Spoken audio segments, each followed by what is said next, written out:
bill. So obviously I think we're going to want to hear what the governor has to say today, but I think it makes things more difficult. Do you trust him? I think that depends. I think there are some trust issues. I think the governor hasn't really kept his word. He said that he wasn't going to use this as leverage for other things. He very obviously has done that.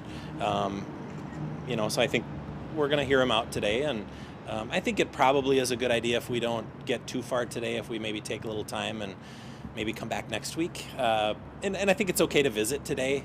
We think we've been unbelievably reasonable with everything. Obviously, the bills that we put on the governor's desk were compromise bills. You can see that by how much of the legislature, both Republican and Democrat, voted for those bills. So we feel, good about where we're at with those bills. Renegotiating them now seems a bit odd and difficult, but we certainly want to hear the governor out. What about timing? Senator Hann had a statement and said, now we're just getting too close to election and this gets close to impossible. Well, I had said all along that I think the further we get from where we were at the end of session, both time-wise and policy-wise, the further we get from the bills that we had at the end of session, I think the more difficult it becomes. I still think that's the case. But I think the things that we had in those bills were incredibly important for Minnesotans. It's unfortunately now that they've got caught up in politics. And ultimately we're going to do what we think is best for Minnesotans. The bonding bill that we had at the end of session was $1 billion of money for projects all across the state, $700 million for roads and bridges. We think it was an unbelievably good infrastructure bill. We stand by that. We know Democrats do as well. It had a majority of Democrats voting for the bill, a vast majority of Democrats voting for the bill. The tax relief bill that the governor vetoed last night, really unfortunate. We had many different ways we could have fixed that bill. The governor chose not to do that. He chose to veto it and to snarl it up in negotiations to try to use it as leverage to get other things. I just think that's highly inappropriate, and it will make things more difficult, and yes, it will give us a tougher time trusting him. The governor this morning said that now he's willing to negotiate over some of his demands for the bonding bill and extra spending. Well, that's good news. I think that was necessary for us to move forward. Obviously, we were not going to agree to every one of the governor's demands, nor should he expect us to, nor did anyone in the state of Minnesota think that was a reasonable position. But, and I understand the governor is doing his job. He's trying to get what he thinks is important. I don't agree with the way that he's going about it, but I think it's fine. I think Minnesotans are going to question whether it's a good idea to be, snarling things up like this in a big way. But we'll see where things go. Is $1 billion a sticking point for you guys for the total size of the bonding bill? I think it would be the largest bonding bill ever passed by the legislature. So I don't want to have people think that this is somehow some small bonding bill. This is a huge bonding bill. It's something that we can support because it's so heavy in infrastructure and it's so important for things that Minnesotans see as important. Projects like Highway 23, like Highway 14, like Highway 12, the most dangerous stretch of highway in the state of Minnesota. This is an incredibly important bill for the state. Both for the metro area and for greater Minnesota. This isn't something where now we'll just throw another $200 million on and we'll all go home. This, together with what we did last year, would have been the largest bonding ever passed in a biennium by the legislature. And the only reason we agreed to it because it was so heavy in infrastructure projects that were so important to the state of Minnesota. Are you concerned that with all the leaders here talking about the bonding bill that's opened up to adding and subtracting projects? The bonding bill? Yeah. Am I concerned about that? It took us a lot of work to get to the bonding bill that was agreed to at the end of session. I think the biggest sticking point probably at this point is going to be the Southwest Light Rail. We believe that project is incredibly unpopular. It is also highly controversial. There's at least 2 lawsuits pending right now on that. A judge has just ordered that a lot of the documentation leading up to how we got to where we are be released to the public. We'd like to review those documents and make sure that this project really does make sense. We don't think it does. We think it's highly inefficient and highly ineffective way of moving people, and it affects such a small percentage of Minnesotans. We don't like the project, as many Minnesotans don't. This isn't an outlying position. I think we agree with most Minnesotans that the project, we could spend that money better, and that's what we're proposing to do. All right, thank you all. Thank you. So, we had a quick meeting. It was obviously quick. The governor had to leave for another commitment, so we agreed to meet again next week on Wednesday morning. And I think in the meantime, we're going to see if we can get members of the conference committee, the bonding conference committee, together to see if they can meet and go through the bill that was on the floor on the last night of session, just to see what members' comfort level is with that bill, and if the projects that are in that bill make sense, and talk about both projects in the bill and out of the bill. And Senator? I agree with him. All right. So what about I mean, veto? that's just an update. Veto of the tax bill. I mean, what do you think? Well, we didn't really talk about that. We obviously we agreed that we'd make whatever fix the tax bill has been talked about, to change the word. But the meeting was brief, and we did talk mostly about giving the legislature and the public an opportunity to have a more extended hearing on the bill that was on the floor. And that's essentially what we agreed to do, is see if we could find a time to make that work. Well, how do your caucuses feel about where you are today with the bill vetoed and the other big bills not passed? Well, our caucus is disappointed, obviously. We thought we had agreements, which I think we did have, and whatever the reason, we had a little bit of mess up in the Senate where the majority decided they couldn't pass the bill they'd agreed to. So our members are disappointed, but we hope that we can get this resolved soon. Frankly, I don't think we can wait too long. And why not? Can you expound upon that in your statement? Well, Yeah. we're in an election year, and if you wait too long, it's going to become part of an election contest. I mean, the Senate staff has already left to join their campaign, so I mean, they're already in campaign mode. So I just think the longer you wait, it gets harder to find agreement. That's all. Mr. Speaker, did you say next Wednesday or Wednesday? Tomorrow. A week from tomorrow. Yeah, that's right. On Wednesday morning next week is when we'll get together for another discussion about where we're at. Because you Well, wanted sounds to do no this a lot. urgency You wanted here. to do this a lot sooner. Right? Senator Hann was saying he wanted to do it this week. Well, I think we would like to. We offered to the governor to have a special session on Monday to fix the tax bill. Remember, the governor made 2 demands on the tax bill. We have agreed to both of those, and I think we could have a special session immediately to deal with that. As far as the other things, I think they are going to need a little more vetting, and I think the governor is going to have to move from his position some. I don't know how much he's willing to do that, and maybe over the course of the week, I think it probably is a good time for us to all step back a little bit and not react on having just had the tax bill get vetoed last night. The governor said 1.1 billion is halfway in between. Well, halfway in between is actually $1 billion. I'll remind everybody of that. The bill that we had on the last night of session was a compromise bill. It was a bill that had Democrats and Republicans, the majority of all of those voting for the bill. It would have been the largest bonding bill in state history. This was not a small bill. It was not a something that the governor can very easily say or justify that it needs to be raised. It was a bill that Republicans supported because of the heavy emphasis and investment in infrastructure around the state, specifically in our road and bridge infrastructure. We think that's really important. Obviously, Democrats also liked the bill for that reason. This would have been a huge bonding bill. As how many times can I say the largest in state history? That was a compromise position. So we're not going to let the governor get away with saying we're going to start where we left off. That's not, our position was 600, his was 1.4, halfway is 1 billion. We were there on the last night of session. That is compromise. Well, and anything beyond that, he's going to have to do some pretty heavy convincing that we need to move. People should go back and look at the last night of session in the Senate. Senator Stumpf, who was the bonding chair, got up and he introduced the bill that we were going to take up in a few minutes, and he described it as a compromise between the House and the Senate, Republicans and Democrats. He started talking about it was a good bill. And then we got into that amendment thing, but nevertheless, our members think this was a negotiated compromise between Republicans and Democrats, and as the Speaker pointed out, there's $550 million of the governor's priorities in that bill. So our members think, and that's why I said we should do it this week, we have a bill that's been agreed on. We should take it up and vote on it and pass it. That, to me, is the easiest, cleanest way to do this. But we're going to agree to meet and have a little more discussion. And the governor did say that he wants to have input in the bonding bill. And I brought a sheet of all of the governor's priorities that were included. More than half of the bonding bill was the governor's priorities, $545 million, I think.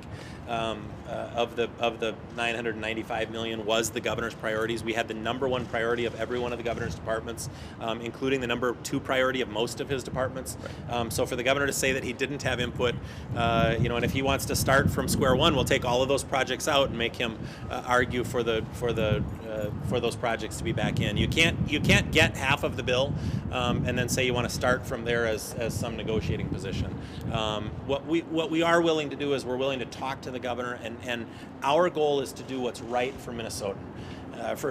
What's right for Minnesotans, and so we're going to hear the governor out. We're going to spend a week thinking and talking a little bit, and we're going to come back next week. But it's really on the governor to convince anybody that the bill needs to be increased and that he didn't get his priorities represented when that's clearly not the case. More than half of the bill is the governor's priorities. So what will happen between now and next week? What will happen to change anything? Potentially, we're going to get together the bonding conference committee members to actually have public hearings on what was in the bill on the last night of session, to vet those even more thoroughly than they have been vetted in both of the bonding committees already, and talk about those projects. And I assume there will be discussion about the governor's additional priorities or demands that he wants included in the bill, and whether or not those should be included. I don't think that committee will be making any final decisions until we can give them a target number. And remember, it was the lack of a target for bonding, and the lack of the Democrats' ability to agree to a target until 6 or 7 o'clock on the last night of session that really circumvented a very transparent process in the legislature. We would have much rather preferred a transparent process, but even to meet halfway, the Democrats, for them to come off of their number, took until 6 or 7 o'clock on the last night What of should session. people be thinking outside this Capitol? It looks like dysfunction, chaos, confusion, and then no sense of urgency today. Well, I think that they should be thinking that it's better that we take our time and do what's right, rather than rush into something again. And frankly, the legislature, both Republicans and Democrats, are very happy with the bills that were passed on the last night of session. You see that with the broad bipartisan support that those bills had. And frankly, I think Minnesotans, when they've talked to us about what was in those bills, the projects, Highway 23, Highway 14, Highway 12, the most dangerous stretch of highway in the state, I think folks in Minnesota are really happy that these are the kinds of things that we're planning to invest in, and they want to see these bills passed. I think folks are disappointed. My email's been lighting up since last night, since the governor vetoed the tax bill. I think folks are disappointed that the governor vetoed the tax bill. I'm disappointed. I think he's using the error that was in the bill as an excuse to veto it. I think that's pretty obvious. Probably, quite a few bills that we pass have an error here or there, and it's a drafting error, an inadvertent word or something. We have a process for fixing those. It's very easy. I will remind folks that it was actually not House language or even a House directive to change that language or definition. It was the Revenue Department that asked for that definition to change, and that happened a year ago. Those discussions between Revenue and our nonpartisan staff that drafted the bill happened a year ago, and they've been in process. It was the Revenue Department, the governor's own Revenue Department, that asked for the change in definition that eventually, and they didn't agree to the error, but the error happened as a result of a change that the governor's department requested.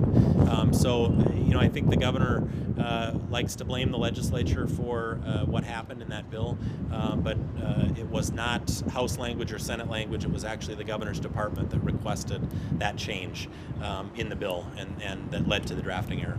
Will the disagreement over transit prevent this from being resolved? What's that? Will the disagreement over transit prevent this special session from progressing? So it's going to be very difficult for us to take action on Southwest Light Rail when there's 2 pending lawsuits, and there's so much unknown about the process that led us up to this point. I know the courts have ordered that a lot of the documentation now be released on the background on Southwest Light Rail, so I think people need to have more time to kind of dig into that project.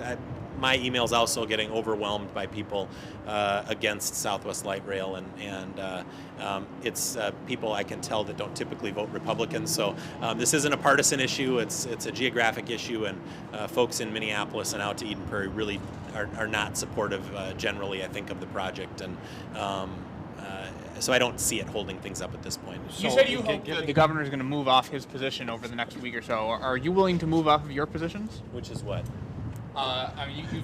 You've stood by your positions that you think the bills you passed are good. The governor wants more. Well, the bills that we passed are compromise bills. the number that we're at right now on bonding is literally halfway between where we were and halfway between where the governor was. That is compromise. Trying to redefine compromise as something else. We've seen the governor try to redefine some things in the past week. First he said he wasn't going to hold the tax bill hostage. Then he held it hostage. The folks of Minnesota elected this governor, and they elected me to work with him, and I think Minnesotans appreciate the fact that we've been a check and balance on the governor's continued taxing and spending. We will continue to represent that, but ultimately I think what we need to do, and what I'm going to challenge the governor to do, is do what's right for Minnesotans. And I think what we need to do is pass the tax bill and the bonding bill that we had in the last night of session. If he feels that there's some other things that must be included, we are willing to talk to him about that, and I think that's what compromise is, but compromise isn't, you must agree to everything I'm demanding or I won't do it. That's not compromise. And compromise isn't redefining and saying that, well, the new compromise is I'm halfway between where you came to and where I started. That's also not compromise. So I think everybody needs to, kind of think about that over the next week, and hopefully we'll have a good meeting next week, and I think we will. You say Southwest Light Rail will not hold this up, but the governor insists on that. You are adamantly opposed to it. It seems to me that's a major stumbling block. Well, I don't know that the governor's, it didn't come up in this meeting, I don't know that the governor's necessarily insisting on that. Minnesotans are not insisting. I think we can see that pretty clearly, that it be included. I think there are some people that want it, no question, but I think the vast majority of Minnesotans are concerned about the cost and really whether it's the most effective or efficient use of our transportation dollars. So there are big concerns about it, and the fact that I know people say that they don't want to lose the federal money, but taking the federal money to encumber us into eternity in covering the ongoing operating costs of a rail that will never have a chance of breaking even doesn't make a lot of sense, and I think people understand that. Well, are you willing to go along with giving the Met Council more flexibility, like what the governor is talking about, as opposed to out-and-out state funding, allowing them to spend their own money on it, or is that problematic as far as both of you? Well, we didn't talk about it in this meeting, but maybe what needs to happen, frankly, is for us to have an open hearing on Southwest Light Rail and the different options that are on the table, because folks, really, as I've said, we're getting a lot of feedback that folks do not support Southwest Light Rail, there are problems with it. There's 2 pending lawsuits. The line that they've, or the path that they have plotted out is highly controversial and is in dispute. I think there's some environmental impacts that folks are concerned about. So I think there's a lot more vetting that needs to happen on that line before we Bill, on that. Hold on, I want to hear Senator Hann. Yeah, well, on that point, Bill, there was never any bill in the Senate, and I doubt in the House, on this amendment that came up the last day of session. That was never seen before anywhere. In fact, there were no hearings and votes taken in any Senate committee or on the floor of the Senate that had anything to do with this project. So to have such a high priority on something that there's no bill for, no hearings, no committee action, and then make up something at the last minute and offer it literally moments before we adjourn and say that's our top priority, that to me sounds like a political stunt. It doesn't sound like a serious attempt to get something done. Senator, you're opposed to the Southwest Light Rail? I'm not opposed. I'm willing to have a discussion about it, and what I think has happened is there has not been any attempt to build support for this project across the state. We're here in the legislature, we're asking 201 legislators from around the state to support something that there's never been a hearing about. I think that's a problem. I don't believe there's been enough effort to get the public to understand what the costs are, what the trade-offs are, and to get some support for it. So I think to try to jam something through without that taking place is not how we should do this. Could there be one in the next week, a hearing about Southwest Light Rail along with bonding? There's no bill. Informational hearing. Well, they did have an informational hearing in the Senate. They had an informational hearing in the Senate. Mr. Speaker, you guys are going back into your separate corners, I guess, for lack of a better term, for about a week. How much is the trust factor? You said the governor broke his word or didn't keep his word. Are you still kind of leery? Or? Well, my natural default position is to want to trust people, but unfortunately the governor has done and said some things that he's gone back on in the last week, and obviously that's concerning, but I like the governor. I may not agree with him on all of these issues, but we've had a good relationship, so I'm, my default position is I'm going to work with him and I'm going to try to trust him, but I think we have to work at that, and I think the governor's going to have to commit to real compromise and understand that the positions that we had on the last night of session, and this isn't a partisan thing. The governor needs to respect the legislative process, and you can't not participate in it, then veto the bills and expect to relive the entire legislative session. It just that doesn't respect the legislators on either side of the aisle and the work that we've done to get us this far. And there was an incredible amount of compromise and work that went into the bills that we had at the end of session. The tax bill passed the House with 123 votes. It was literally the most bipartisan tax bill that has, I think, ever been vetoed in the state of Minnesota. And the governor doesn't seem to care about that. And there was a lot of people that will be hurt by that bill going down. And it puts things in question like the soccer stadium, the siding plant up on the range, the tax relief for families, for parents, for college students, for veterans, for farmers. I mean, it really wasn't a good move on the governor's part to veto that bill when we had many other ways to fix the error that was in the bill. So I think we're all a little concerned that the governor maybe didn't like the bill and that's why he took it down or didn't want to provide tax relief to Minnesotans. We hope that's not the case. I hope that we can resurrect that bill, but at this point, the further we get from where we were on the last night of session, I think the more difficult it makes it to get to a final agreement. Do you two expect a special session? I don't know, and for me, I'm gonna make the commitment that I'm gonna continue to work for what's best for Minnesota, and I believe that the bills that we had on the last night of session were what was best for Minnesota. They were incredible amount of work that went into those bills, incredible compromise. We have been very reasonable in compromising to get to this point, and it is a little difficult to get letters from the governor that say, you need to meet every one of my demands or I'm not doing this.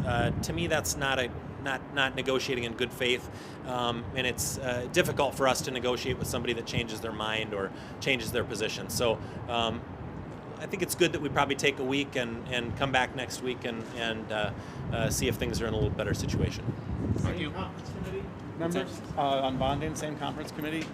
I think that's the direction we'll go. Yeah, I haven't talked to them yet. How do you describe the tone of the meeting? Was it strange? No, we have a very good relationship, and I'm also somebody that just doesn't get mad and doesn't get angry, and I think in the 3.5 years that I've been leader of my caucus, people have seen that.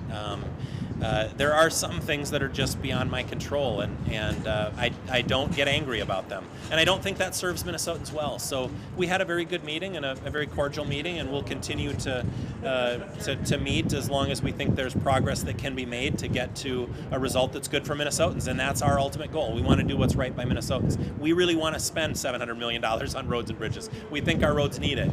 We really want to do those things. So our commitment is to continue to work with them until we feel like it's not productive anymore. Thanks. So thank you. Thank you both.